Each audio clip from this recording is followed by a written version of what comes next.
Anyway, my sister just called me a moment ago. Her tone was stiff and cold. Huan Yen, I know you don't want to have anything to do with me, and I don't care who you're clinging to, but you shouldn't give up the studies you were so proud of for her. Being so degenerate, are you doing justice to our parents? It's only been about 10 days since I heard my sister's voice, but it feels like such a long time, like half a lifetime. I covered my mouth, trying not to cry out loud, but the tears wouldn't stop.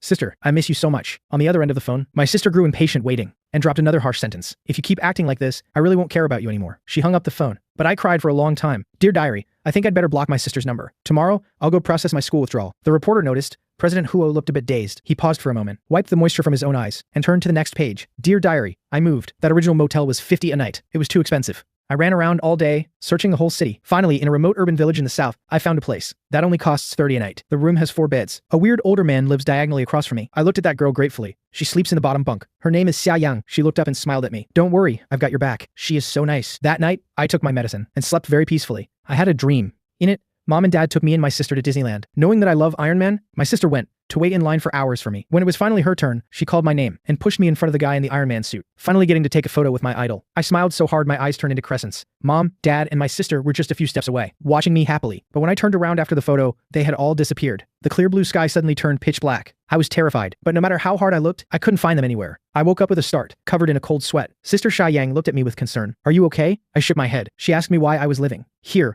I told her everything. I don't know why, but I just trusted her completely. After listening, she didn't say a word. She just hugged me. Her embrace was very warm. She told me that she was an orphan. She started surviving on the streets in her teens. From a young age, she had seen all kinds of people and learned a lot of ways to protect herself. She said, a kid like you needs me to look out for you. Sister Xia Yang taught me a lot of money-saving tricks, like going to the supermarket to pick expired food. Some supermarkets will compensate you with a little money. Some won't, but they'll let you take the expired food for free. Also, going to the wet market to pick up vegetable leaves thrown away by the vendors. Just pluck off the rotten parts, blanch them in boiling water, and they can still fill your stomach. Sister Xia Yang also took me to do some part-time work to earn extra cash. I made $60 in just one afternoon. Holding the money, for the first time, I felt like I wasn't totally useless. I thought, if I could earn this much every day, I could even leave a sum of money for my sister after I die. Thinking of this, I laughed out loud. Sister Xia Yang looked at me like I was an idiot. You're this happy over $60? She poked my forehead and said, you really have no ambition, except for having to be on guard against that weird older man every day and having to rush to wash up and get into bed first because the motel cuts off power and water at 10 p.m. Living in this motel during this time has actually been quite happy. It's almost time for the power out again.